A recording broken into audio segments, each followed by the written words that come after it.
Hello super investors, happy Diwali.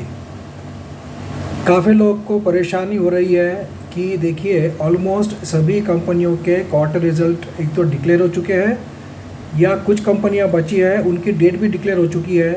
ऐसी hardly कोई company होगी जिसका क्वार्टर टू का रिजल्ट का डेट डिक्लेयर नहीं होगा।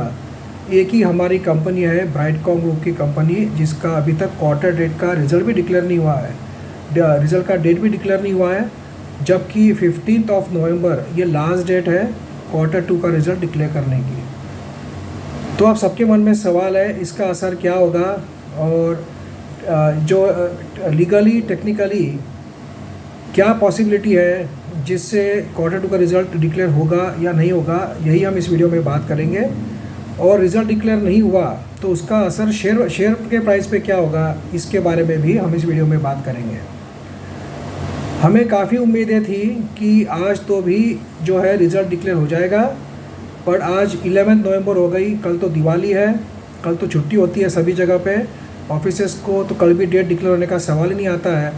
फिर बचेंगे सिर्फ 3 दिन, जो कि उसमें भी कोई मतलब नहीं है, 13, 14, 15। तो यही देखने को मिल रहा है कि शायद क्वार्टर टू का रिज़ल्ट डिले होने वाला है। क्यों डिले होने वाला है उसका कारण मैं आपको बताता हूँ कि वो पॉसिबिलिटी है कि जिसके कारण क्वार्टर टू का रिज़ल्ट डिक्लेयर होगा। सेबी का रूल और सी एसोसिएशन ऑफ इंडिया का रूल क्या कहता है, सबसे पहले वो जान लेते हैं। कोई भी लिस्टेड कंपनी को जो क्वार्टर रिज़ल्ट डिक्लेयर करना होता है within 45 days of quarter and करना होता है।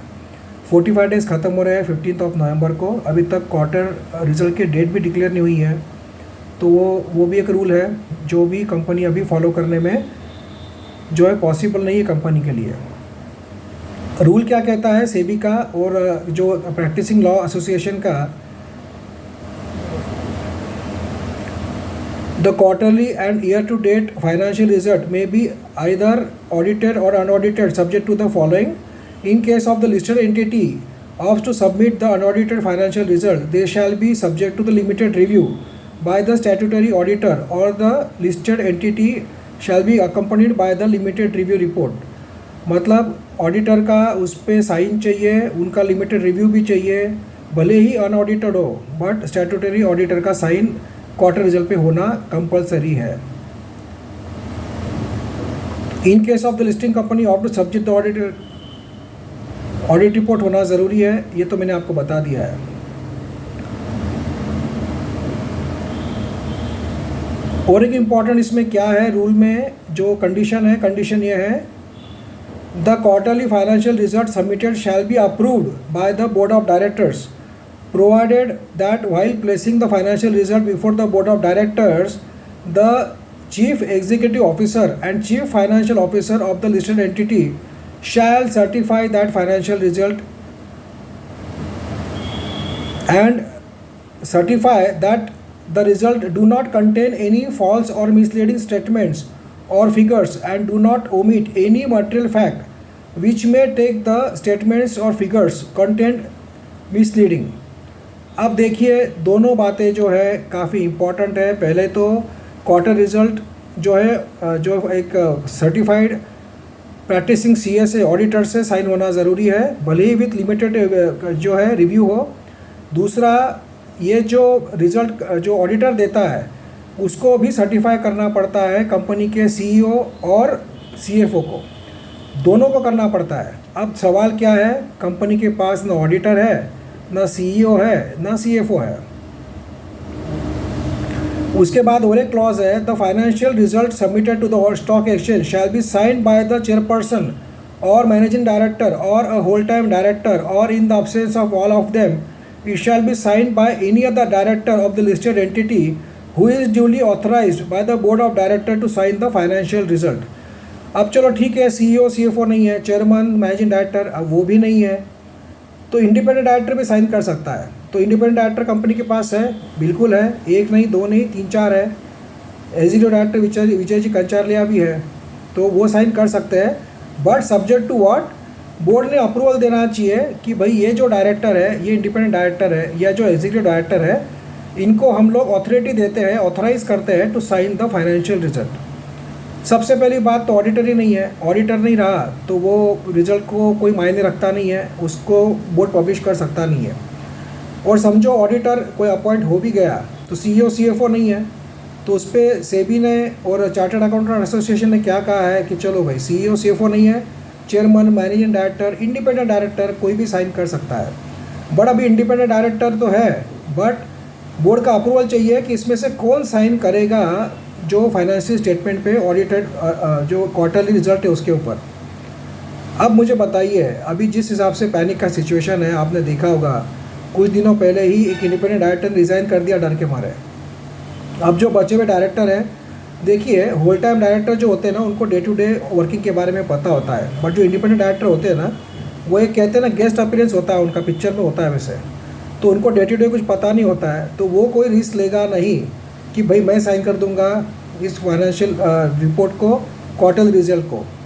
तो इसीलिए वो भी एक बड़ा प्रॉब्लम होगा कि साइन करेगा कौन, बिल्ली के गले में घंटा बांधेगा कौन, who will bell the cat. ये भी एक दिक्कत ब्राइडकॉम ग्रुप में भी चल रही होगी। पहली बात तो ऑडिटर ही नहीं है। अच्छा, ऑडिटर अपॉइंट हुआ भी तो ऐसा तो नहीं है कि वो आज अपॉइंट हो गया और कल की कल वो ऑडिट रिपोर्ट साइन कर देगा। वो भी कहेगा अरे भाई मुझे देख लेने दो, मुझे चेक कर लेने दो, बिकॉज उसका लाइसेंस जो है कैंसिल हो सकता है अगर उसने कुछ उल्टा सुल्टा जो ऑडिट रिपोर्ट है बनाकर पेश कर दिया तो, प्रेजेंट कर दिया तो ये सब कारण देखते हुए ऐसा लगता नहीं है कि क्वार्टर 2 का रिज़ल्ट जल्दी आएगा। उल्टा हमें ऐसा हो सकता है कि बोर्ड की ओर से सेबी को लेटर लिखा जाए, आरओसी को लेटर लिखा जाए कि हमें और टाइम दिया जाए, जैसे कि एजीएम के लिए टाइम मांगा था कंपनी ने, वैसा टाइम हो सकता है बोर्ड ऑफ डायरेक्टर मांगे कि हमें टाइम दो, हमारे पास ऑडिटर नहीं है, सीईओ सीएफओ नहीं है, we are trying our best to appoint all of them, so till that time please give us a extension to give our quarter 2 result with delay. मतलब लेट हमें देने का परमिशन दिया जाए, ऐसा भी नोटिफिकेशन कंपनी की ओर से आते हुए देखने को मिल सकता है। इससे कंपनी के फंडामेंटल्स बदल जाएंगे क्या? नहीं बदलेंगे।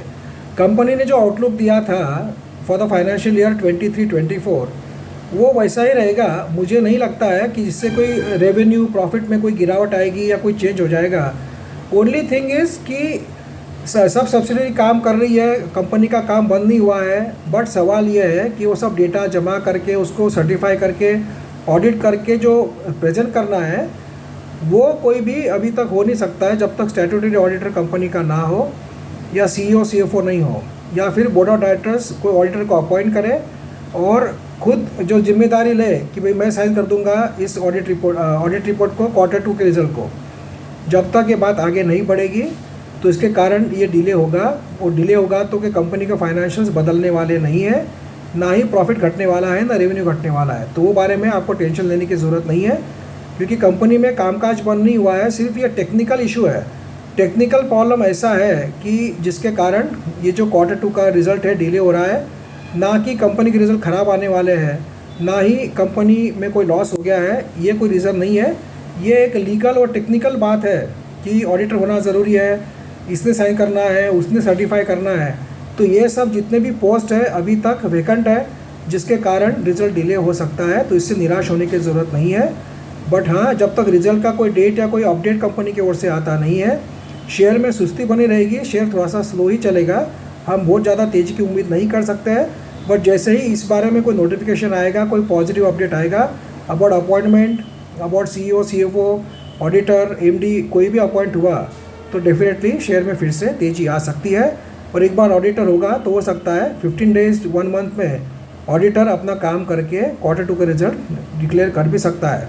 ऐसा नहीं है कि सभी कंपनियां 15 नवंबर तक डिक्लेयर कर देती है क्वार्टर 2 का रिजल्ट। काफ़ी रिजल्ट्स 15 नवंबर के बाद भी आएंगे, भले ही बहुत कम रहते हैं। कुछ छोटी मोटी कंपनियां होती है, कुछ रेयर केस में ऐसा होता है हर क्वार्टर के बाद में कुछ कंपनियां होती है 8 to 10 कंपनीज जो डेडलाइन जो होती है 45 डेज़ का, उसके बाद में भी कंपनी रिजल्ट डिक्लेयर करती है।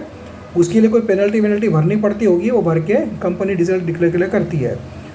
बट ब्राइडकॉम ग्रुप के केस में तो ऐसा है कि पेनल्टी भरने का सवाल नहीं है, बिकॉज इनके पास कोई अथॉरिटी पर्सन ही नहीं है जो लीगली कंप्लायंस करने के लिए है। तो इसके लिए ये हो सकता है स्पेशल रिक्वेस्ट करके एक्सटेंशन मांग ले, और हो सकता है सेबी और आरओसी उसको मंजूरी भी दे दे। इसलिए अगर क्वार्टर टू का रिजल्ट नहीं आया तो पैनिक होने की ज़रूरत नहीं है, डरने की ज़रूरत नहीं है। कंपनी का कामकाज और जो भी चल रहा है सब्सिडरीज़, अगर वो सब मतलब अगर वो रियल में सब्सिडरीज़ है, सब ठीक है, तो उनका तो कोई कामकाज रुका हुआ नहीं है। सिर्फ प्रॉपर अथॉरिटी नहीं है to publish the quarter two result, तो इसीलिए हमें शांति से बैठना होगा। बहुत ज़्यादा तेज़ी की उम्मीद अभी हम नहीं कर सकते जब तक कि खबर नहीं आती है। तो ये हो सकता है कि थोड़ा साइडवेज जाए, सुस्ती रहे बैडकॉम ग्रुप के शेयर में, तो इसीलिए हमें पेशेंस बना के रखना होगा। बट प्लीज़ रिमेंबर, इससे कोई कंपनी के फंडामेंटल्स कुछ चेंज होने वाले नहीं है। ऐसा कोई रीज़न नहीं है कि कंपनी के फंडामेंटल्स ख़राब है इसलिए रिजल्ट नहीं आ रहे हैं। टेक्निकली ऑडिटर, CEO, CFO नहीं होने के कारण रिजल्ट डिले हो सकते हैं, क्योंकि इंडिपेंडेंट डायरेक्टर खुद उसमें डिसीजन नहीं ले सकते हैं। जो लीगल कॉम्प्लायंस है वो लिस्टेड कंपनी को पूरा करना पड़ता है और वहीं पे मजबूरी है मैनेजमेंट की। तो थोड़ा सा पेशेंस रखिए, हिम्मत रखिए। अगर आपने लॉन्ग टर्म के लिए होल्ड किया होगा तो, और आपको कन्विक्शन होगा कि कंपनी के रेवेन्यू एंड प्रॉफिट सब सही है, तो आप बने रहिए। आपको डर लग रहा है तो पार्शियली फुल्ली एग्जिट कर लीजिए। जब भी ऐसा कुछ खबर आएगी, रिजल्ट आएंगे, उसके बाद में फिर से आप एंट्री कर सकते हो। डिसीजंस आपको लेना है, बट इतना ही मैं कहना चाह रहा हूँ कि क्वार्टर टू का रिजल्ट डिले हो सकता है इन सब कारणों से। तो आपको पेशेंस बनाकर रखना होगा और वेट करना होगा। अगर आप लॉन्ग टर्म के इन्वेस्टर हो तो, शॉर्ट टर्म के इन्वेस्टर्स होंगे तो एक बार एग्जिट करके ये सब बातें क्लियर होने के बाद फिर से एंट्री कर भी सकते हैं। डिसीजंस आपको लेना है। एंड लेट्स होप कि कोई पॉजिटिव न्यूज़, अभी भी 3-4 दिन बचे हैं, उसमें कोई आ जाए, कंपनी की ओर से पॉजिटिव अपडेट आ जाए, जिसके कारण जो एक निराशा का माहौल है वो फिर से खुशी में बदल जाए एंड हमारी दिवाली अच्छे से मने। Thank you friends, and once again happy Diwali.